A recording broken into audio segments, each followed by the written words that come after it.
好，各位师兄姐好。那我们开始今天的最上圣论共修。我们先礼佛一下，合掌。那么，无量法身、无量寿、无量光本师释迦牟尼佛流迦那如来应供正遍知明行足善事世间解无上士调御丈夫天人师佛世尊。那么，山海会自在通往如来应供正遍知明行足善事世间解无上士调御丈夫天人师佛世尊。那么一切护法菩萨摩诃萨。好，很高兴我们今天又到了公修最上圣论的时间了。我们接着上一次讲的，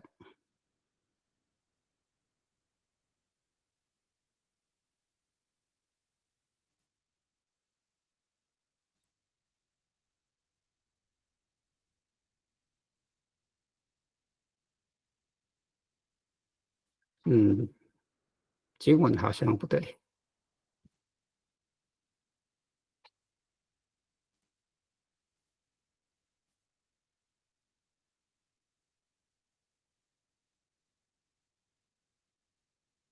好，这个地方。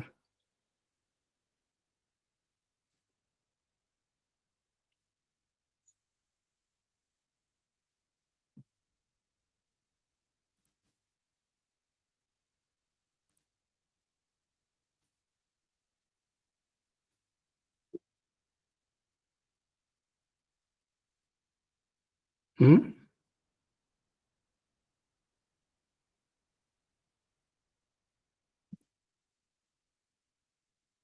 有问题的可以留言。好，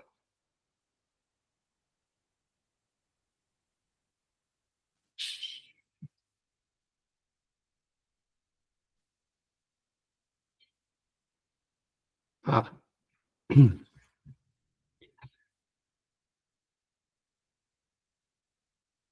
问曰：真如法性，同一无二，迷因具迷，悟因具悟。就有人问啊，永恒不变不动的法性，也就是法性，也就是佛性，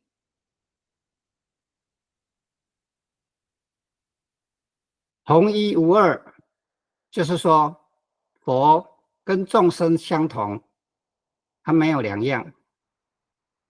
迷因具迷，悟因具悟。假如是迷的话，应该都是迷啊；如果是悟，应该都是悟啊。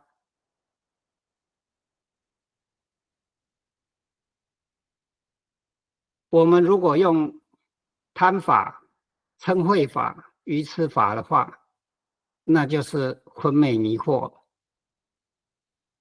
如果我们因为明心而见性呢？因为见性而明心，那就是悟的时候，心佛众生等无差别，佛的心跟众生的心就没有两样。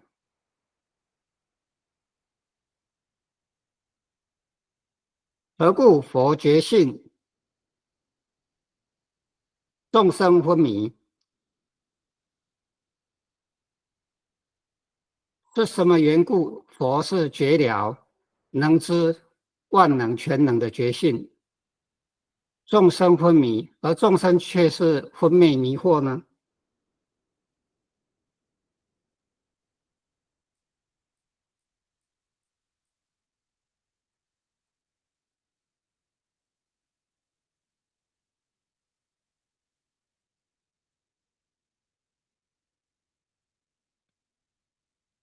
我们呢，再列举几项佛跟众生不同的地方。佛清净无为安乐，他是无事人，福慧具足。那我们人呢，是终日为了满足需求啊，求不得苦，爱别离苦，怨憎会苦，色受想行识，五阴盛苦。佛寿命无量，我们人却是人生苦短啊。佛有我，这有我就是说他是自我的主宰。佛入六道是乘愿再来，度化众生，来去自如，何时来何时去啊？一切由心，自在安排。我们人呢，无我，任凭业力的牵引，命运的捉弄，没有办法自主。我们在六道是受报，只能听天由命，生老病死，生死无常。佛他神通自在，无事不知，无事不晓，人无法预知未来，只能求神问卜。不小心还遇到神棍骗财骗色的。佛32相，这法身永远青春庄严。我们人就不一样了，我们人美丑不一，即使这一生啊生得端庄啊，最后也是终将老去啊。我们何不一生勤苦，见性修行，修成佛道？此生之后啊，安享无尽福报，无为安乐。不认真修吗？难道要万劫在六道里面受灾殃吗？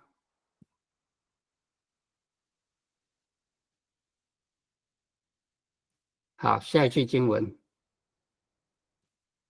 因何故然？是什么缘故呢？什么缘故造成我们跟佛是不同的呢？答曰：自此以上，入不思一分，非凡所及。祖师回答说：从这里开始我要讲的，就是已经进到不可思议的范围了。非凡所及，不是以凡夫思想可以理解的。色心故物，色性故迷，缘何即合，说不可定。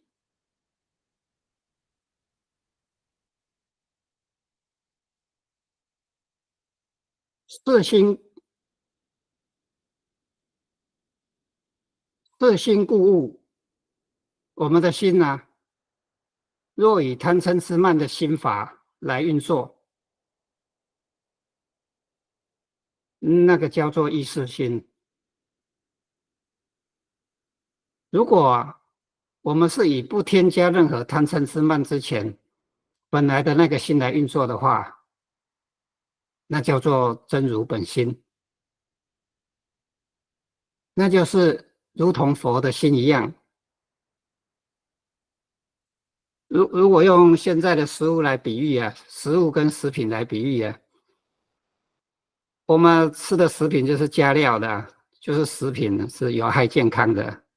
自然原型的食物就有益健康。那这是一个比喻啊，不能完全类比，但是我来用这个比喻来让大家容易了解，说其实我们就是用原本的食物啊，又加油添醋，加了很多，不是，主要是讲那些化学材料不好的东西啊，加进去啊，让这个东西啊变得不是很健康。那原本的食材的话呢，就是最原本的。好，所以说我们认识我们的心呢，它本来的性质是跟佛一样的特性的。什么样的特性？就本质清净，本不生灭，本质具足，本无动摇，能生万法。这就是六祖告诉我们，我们本来的性质。就是这样，跟佛是一样的。四心故物是在说认识那个最初的本心，它的特性。我们互相来比对一下哈，我们比较容易领悟到佛跟我们有什么不同，才能够去思考应该用什么方法来导正错误用心的方法，这样才能够达到跟佛一样的清净安乐，才能让我们的心呢生出强大的神通智慧来。我们的心在行贪嗔痴慢的恶法的时候啊，烦恼自盛，心处于戒定慧，不起妄想，不分别善恶，不执着爱物，不起贪嗔痴慢的心念，那么心就如同佛一般，它会处于这个清净淡泊的宁静状态。我们能保持多久的不妄想、分别、执着，就能够享有多久的清净。我们如果能够永恒的不起妄想、分别、执着的话，那就跟佛一样了，就能够享有永恒的清净。永恒就是常，我们众生无常，所以我们要悟到正念不灭、尽除自胜的烦恼。光要靠我们自己啊，去熄灭贪嗔痴啊，那最多就是做到好的修养啊，就是外表看起来是温文儒雅，但是内心烦恼炙热。要真正的尽除业障，要真正的尽除贪嗔痴啊，唯有用正念来灭除，来熄灭这些烦恼。正念是什么？正念就是观无量寿佛48愿无量义禅经。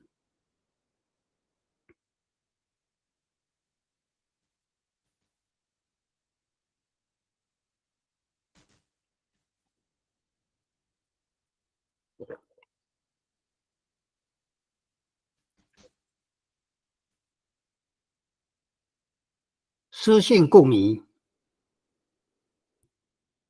行贪嗔痴法，那本性就失守了，就迷路在这个宽广的六道里面了，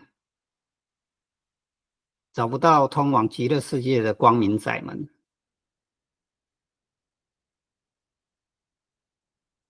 我们呢？我们现在就在窄门的里面，或者是门口，或者是已经深入到里面了。那全凭各位自己的作为做决定了。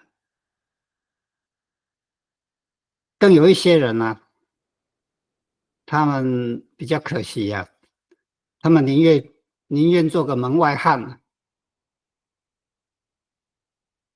一进到了这个光明窄门的门口了，就在那里探望着而已。可惜呀、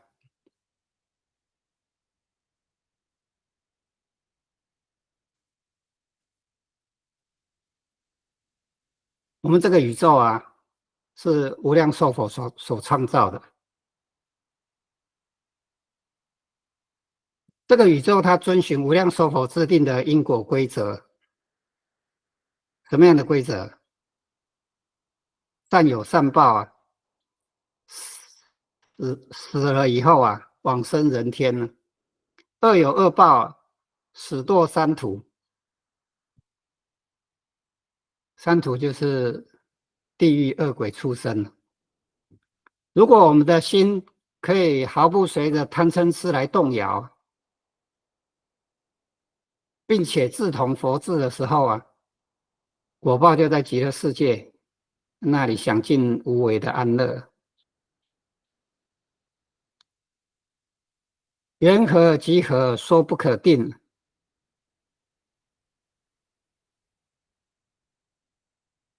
法华经》里面有一句是“佛种从缘起”呀，就是你要成佛，必须要从有缘开始啊。如果这一生修行的人呢，有这个缘分呢，来修行这个见性最上圣法，就是《观无量寿佛48愿无量义禅经》了，就能够合于僧道，就能够成就佛道。说不可定，这句话应该是说，如果你只是说的满嘴道理呀、满嘴佛理呀、你不依此最上圣法来修行，不可能入于大圆尽智的深定之中的。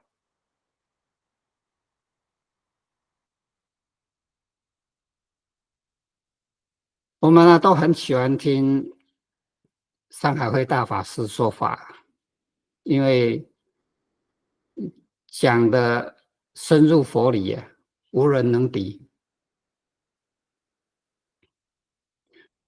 我们多少也都学到一些也都很会讲，但是你有没有认真去深入16观，深入禅定，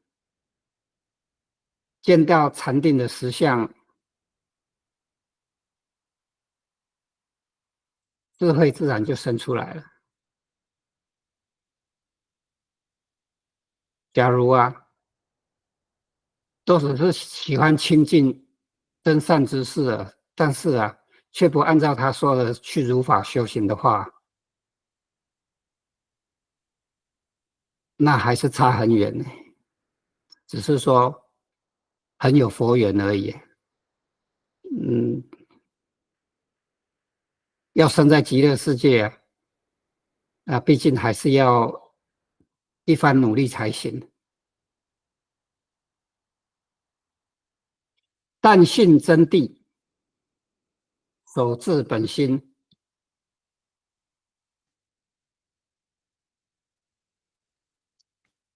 只要深信于这个最上圣法第一义的真谛，佛说观无量寿佛48愿无量义禅经，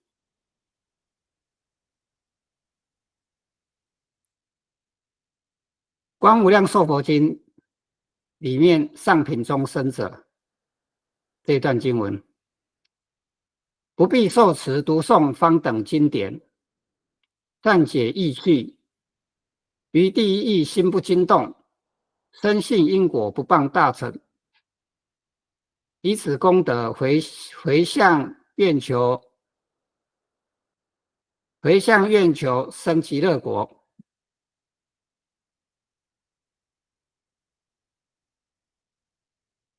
如果说我们但信真谛就是能够深信这个最上圣法，这个第一义的真谛，那么即使你不再去受持读诵佛所说的方等经典，就依照这一部经不退转的一直修到最后一刻，暂解意趣，正确的理解第一义，并去向极乐世界，于第一义心不惊动，这句很特别。既然是佛讲的，为何心要惊动呢？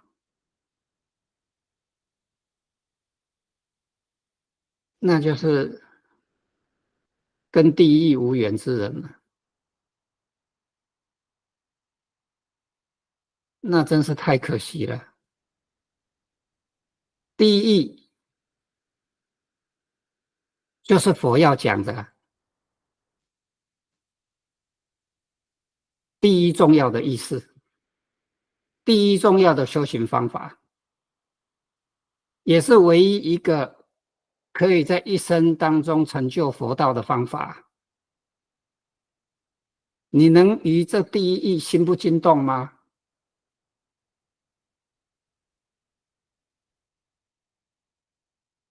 能够完全相信他吗？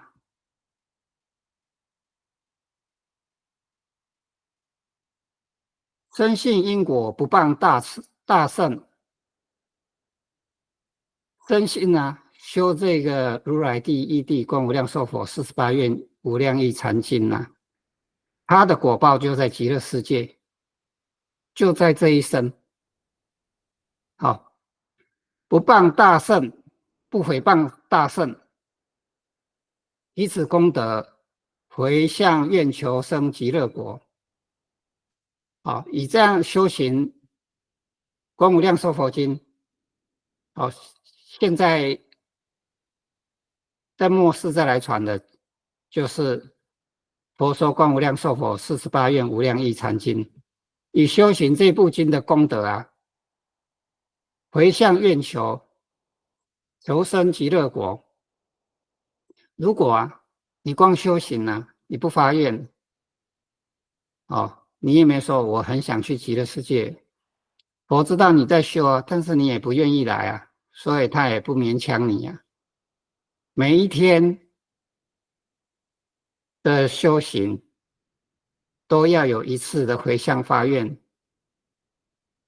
愿意向佛祷告说，我这一生完的时候，希望以我修行第一义谛的功德啊，佛来接引我往生极乐世界，一定要记得做这样的回向。守至本心，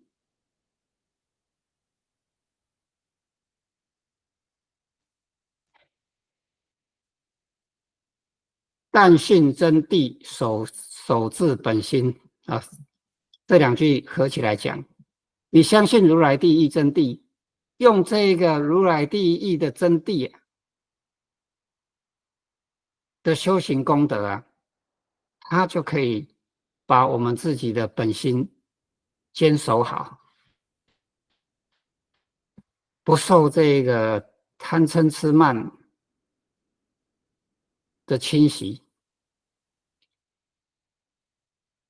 依照这部经典坚信修行啊，就能够深入禅定，日子久了，念力会强大起来。你看我们在做观想的时候啊，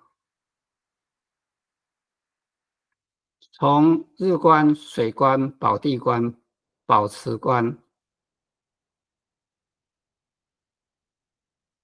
总观想，一直到最后16观，那是无量万象，目不暇接。你如果都能够观想得出来，你心的念力得要有多强？我们这个念力强大起来，我们的心呢，就日子久了就不再随外境起舞了。真如佛性呢，就不再会被贪嗔痴的乌云所覆盖了。见性，见性是什么？它就是见如来法界性的简称。用什么见？心眼得见。用你的心看见，肉眼看不见。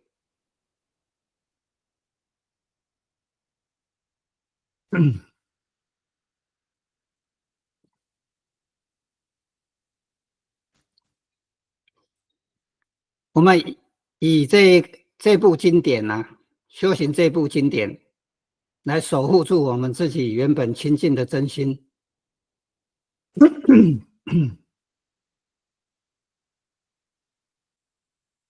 一生呢就能成就无生法忍，不必等三大阿僧祇劫。等三大阿僧祇劫是他们没有遇到佛，或者是甚至他遇到佛，他也不相信，那就没有机会，那就真的是弄不好的话，是无量无边阿僧祇劫，终究会成佛哦，那就永远成不了了。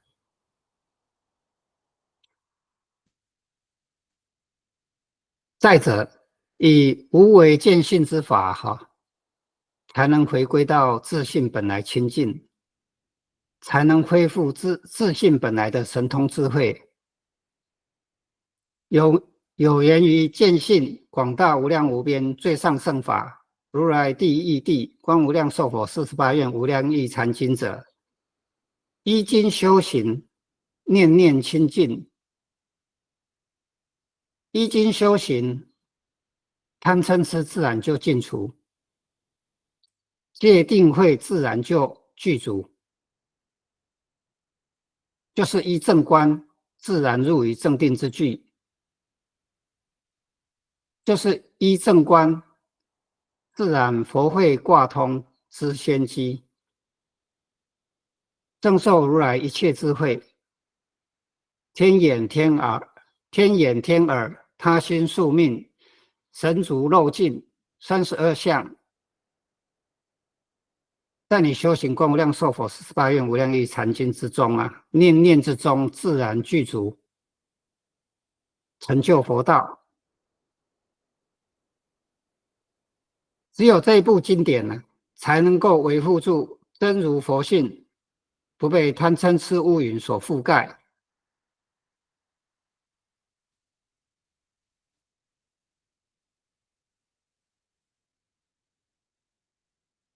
一向无相，见性第一义谛啊，必须以此无为见性的微妙之法，才能以禅定深入如来法界性，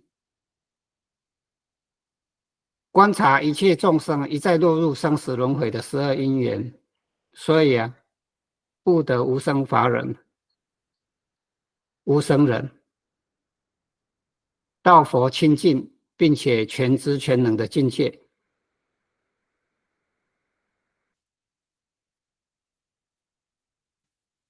下一句，故维摩经云：无自性，无他性，法本无生，今即无灭。此物即离两边，入无分别智。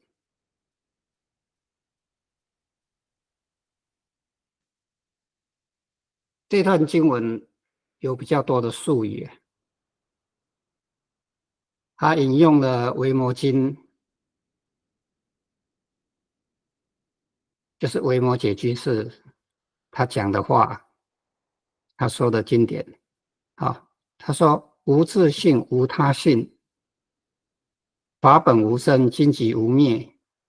就是说这一句之前的一句是知诸法如幻象，无自性，无他性，就是你了解一切法都是因缘和合即生，因缘离散即灭，它没有自性，也没有他性。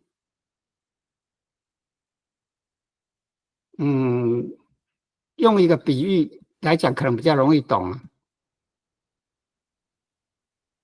就是有一点可以说是中性，但可能不是很正确的讲法，但是这样比较容易理解。我们再来确实了解一下哈，什么叫做自性？自性呢，它是不变的，独立不依缘起而变化的。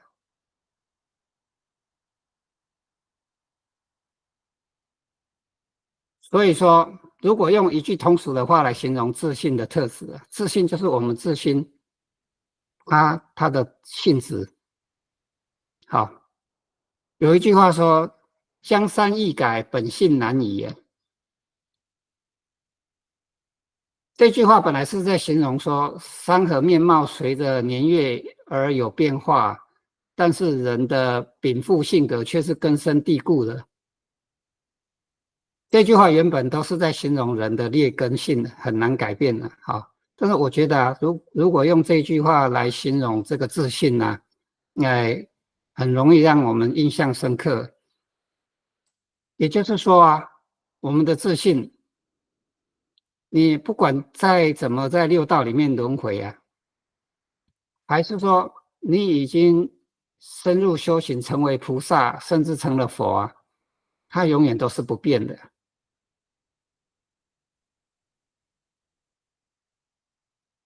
那么我们永远不变的本性，它有什么特质呢？就是六祖说的啊何其自信，本自清净，本不生灭，本自具足，本无动摇，能生万法。这就是我们不变的本性。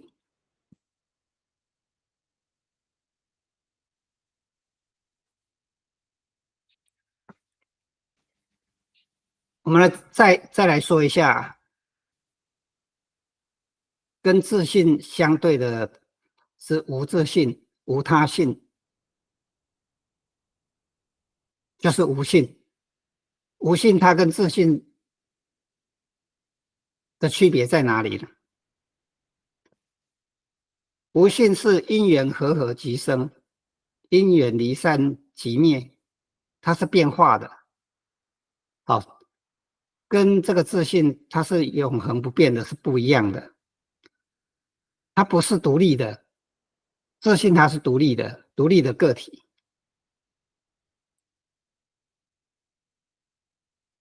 无性的话，它是不独立的。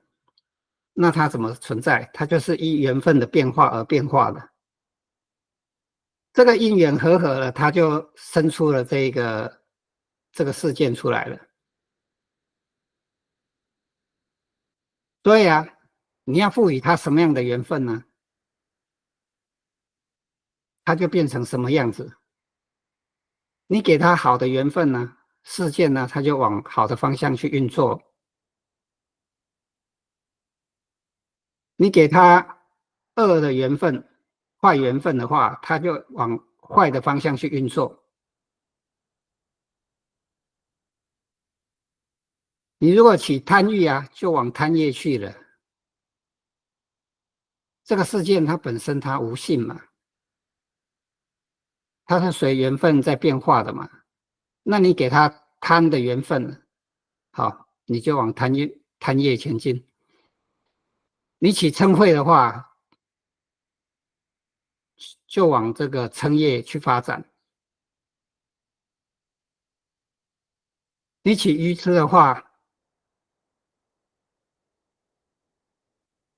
那就畜生道了啊。但总结都是在六道轮回里面。如果你面对事件呢，你无生无灭，那就是无生法忍了，就是成就佛道。到底呀、要往哪个方向去呀、不是环境你遇到的缘分决定的，因为他们没有自信，也没有他性，他就是无性的。那看你自己的决定呢？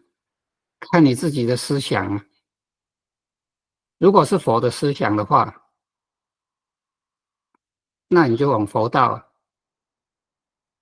那如果我们还是一直用我们习惯的贪嗔痴法哈，来面对这些事件呢，那我们依旧是在六道里面轮回。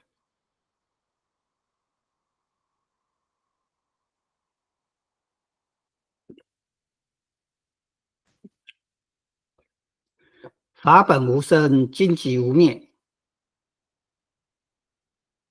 法本无生的生跟荆棘无灭的灭，它是生灭，它是二，两边。法本不生，今则无灭。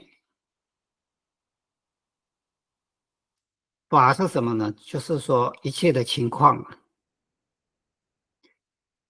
一切的人事物。如果我们面临一切的人事物的时候啊，你自心的念头一开始就没有升起，现在也无需要消灭。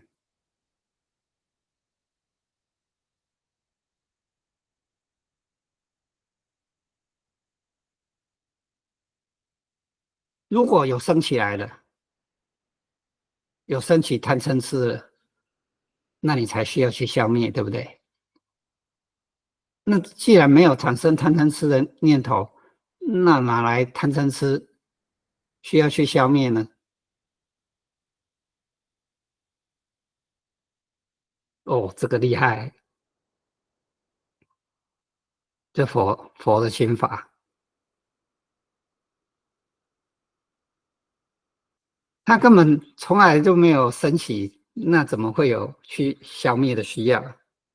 来，我们来再说一下这里的法。好，法本无生这个法，法就是在佛经里面有很多的法，好，不太容易搞得清楚。那这里的法就是讲色声香味触法的法，它跟眼耳鼻舌身意的意是相对应的。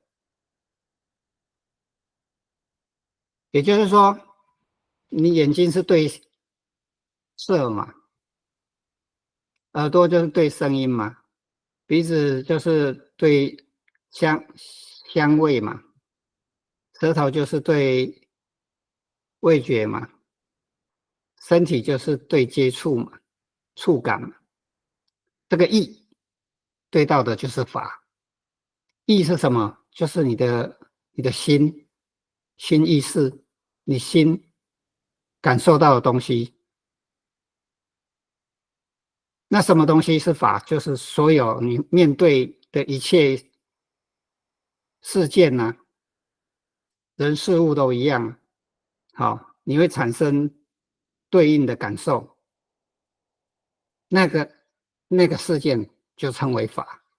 法就是一根所缘的境界，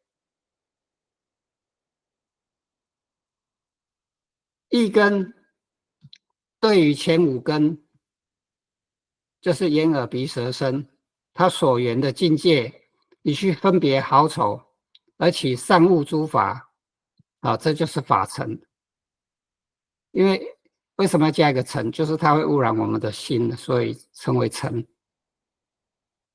如果用白一点的话来讲的话，就是说我们眼睛看见的人呢、景物啊，耳朵听见的声音啊，鼻子闻到的味道啊，舌头尝到的滋味，身体触摸到的感觉，它所集合而成的综合性的感觉，就称为法，或者是单独眼耳鼻舌身单独的事件，也可以是法。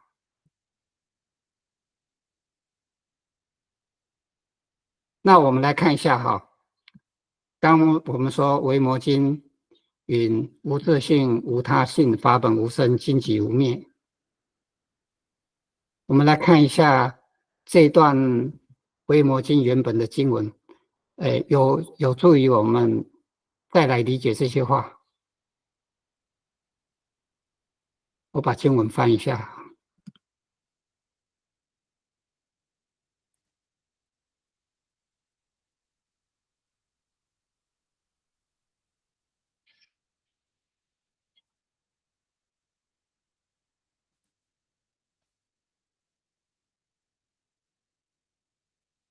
这个是原本的经文。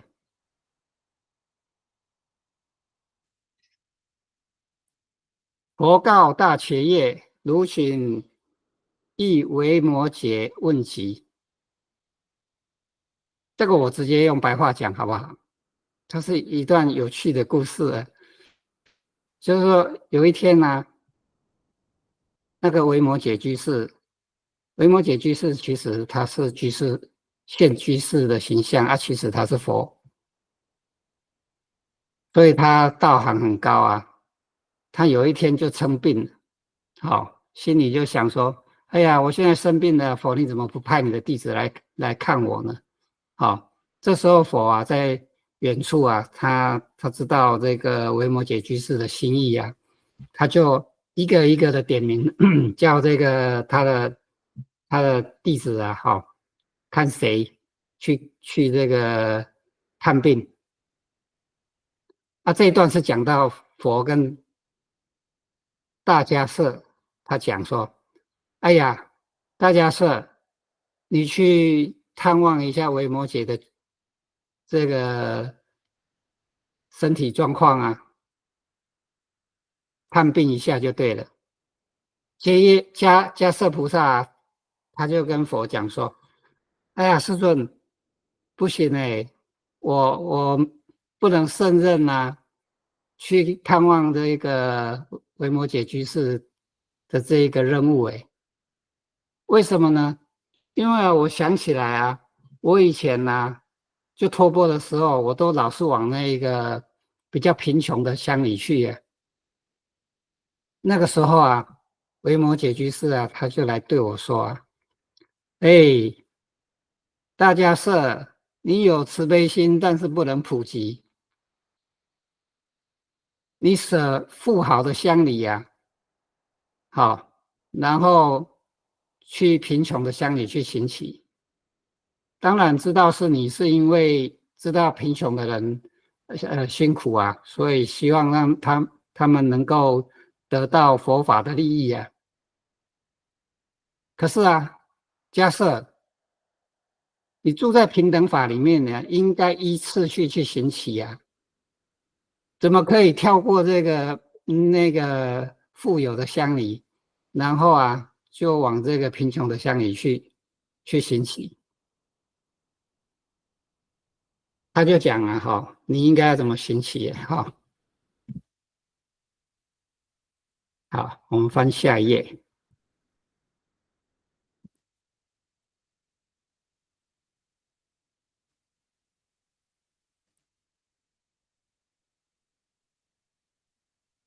你应该用什么想法来兴起？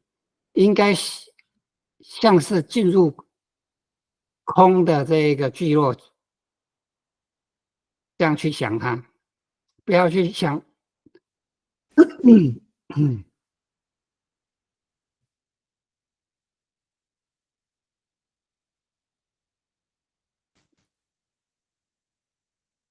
你把它想成是一个空的聚落、空的部落，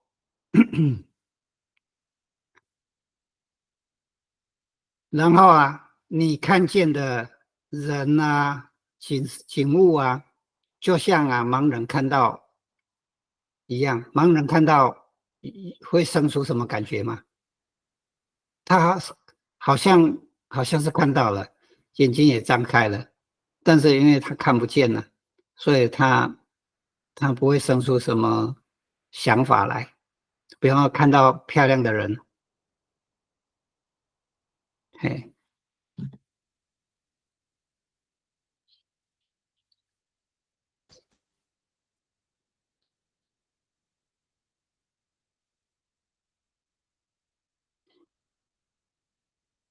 比如说你看到一个形体丑陋的人啊，你是不是一般人就升起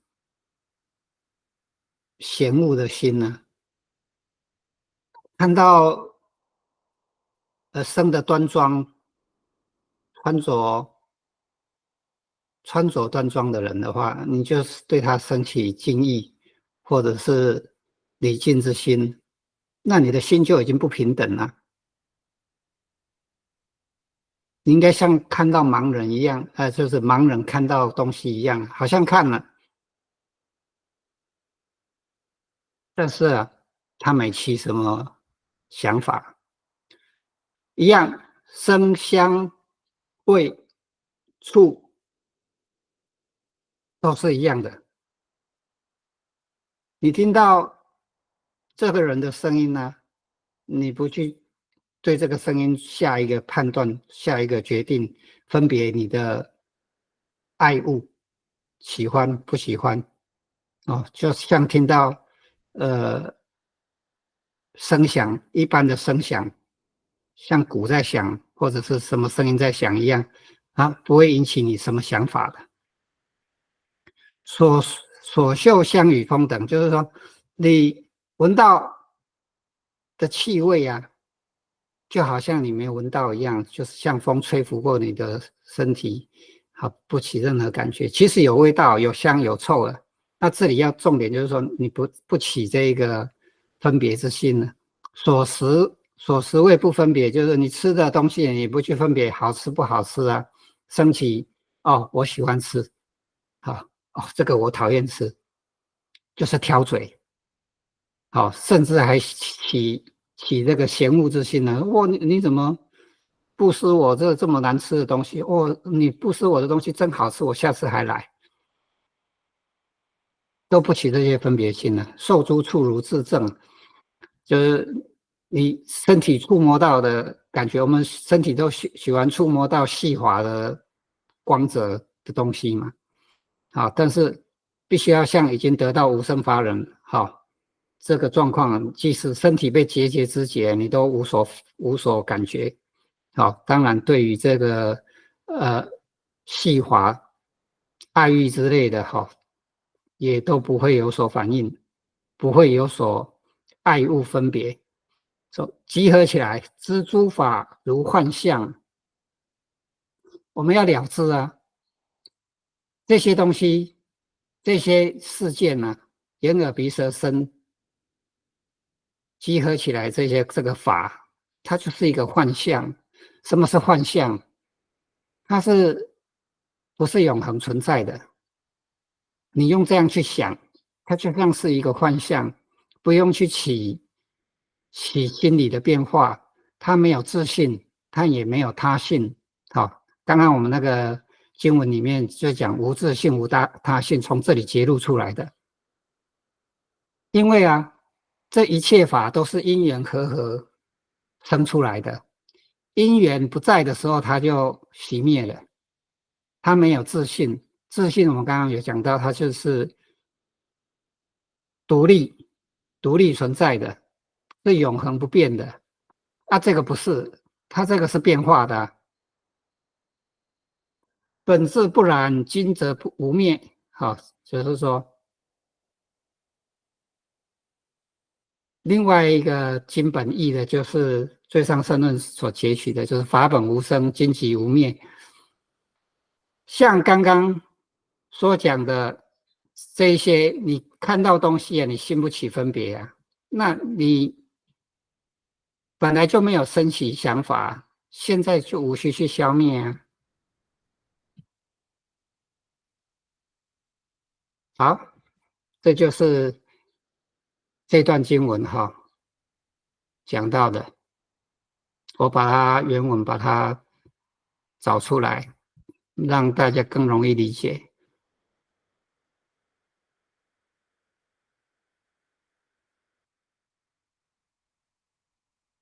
我们今天讲到11点，再5分钟，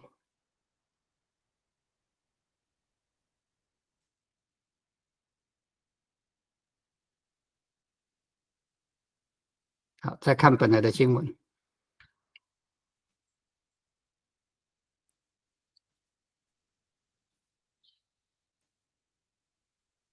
此物即离两边，即离二边。如果你能够领悟刚刚经文那个意思啊，好，生跟灭是相对的两边呢。如果我们能够领悟啊，法本无生，今即无灭的意义，那就是远离两边的思维方式。这是我们凡夫习惯的。好，如果远离两边的思维方式的话，那就是中道了。来。打铁趁热，我们再多看一下这些离两边的例子。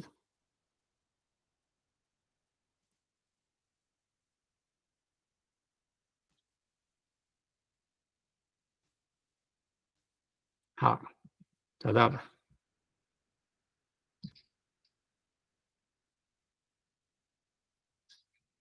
我所为二，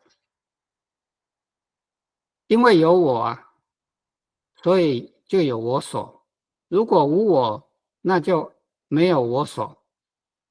是这样来想的话，就是入于不二法门了。不二就是不分别的意思，善不善为二。若起若不起善不善，则入无相寂而通达者，是为入不二法门。我们一般遇到事情都会去想说，啊，这是善的，是好的，或者是不好的嘛。你一旦升起这个想法，你的分别性就出来了。那你面对这个事件，你处理的方式跟佛就不一样了。如果你能够不起善，或者是不善这个念头起来，好，你就是一个平等心，就把他们当路人就好了。不过有些人啊，比较严重的啊，那你甚至看到路人，你心里啊看到好的，哦，你认为是好的，你认为不好的，哦，你的心就起念头了。好的称赞呢，不好的就破口骂了。如果你看到这些事情呢，你不去分别它的善恶，好，那你就处在中道了，这就是无相了，这样就是入于不二法门。我无我为二，我尚不可得，非我何可得？如果你去分别我跟无我，我们不是常常在讲吗？忘我无相，无为而为。我们在观想里面不要有自己。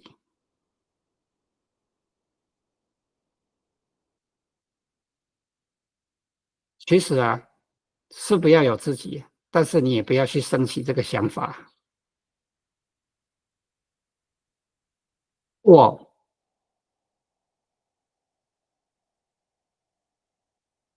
或者是无我，都不要升起这样的想法。如果你不升起我的想法，那没有我，怎么可能还有？连我都没有了，无我怎么会有呢？这样说很绕口啊。反正呢，他的意思就是说，不必升起想法，知道这件事，但是不必去分别，就好像你看见善跟不善一样啊。好，你看见这个是个好人呢，这是一件好事；这个是个坏人，这是个坏事。好，看得懂吗？好，我分辨得出来嘛，但是不升起想法。那不升起想法，你处理事件的时候，你心就是不动。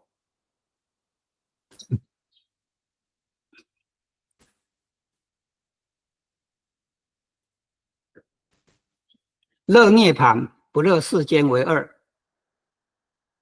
我们常常都劝各位师兄姐说：“哎呀，极乐世界多好啊！涅槃这个不生不灭，清净无为，快乐的很啊！好，这世间的烦恼之甚的，好，我们知道。但是呢，你可以常常心就是执着这样子吗？你是知道，我们不是笨，好，但是不是不动心，不是分辨不出来，是不起那个念头。若不认涅盘，不厌世间呢，则无有二，就是中道啊。我虽然立志要这一生要生在极乐世界啊，认真的修行了，但我并不要去想说，哇，极乐世界那么好，这世间这么差，很厌烦。你升起这样的心，怎么能清净呢？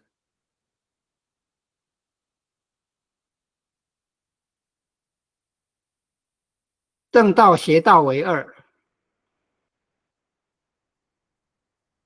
如果你住在正道者，不要去分辨是邪或者是正，我们是知道，但是心里不去起那个想法，这就是了。此二者就是为入不二法门。好，今天时间有点超过了，我们今天就讲到这里哈。我们来合掌感恩一下。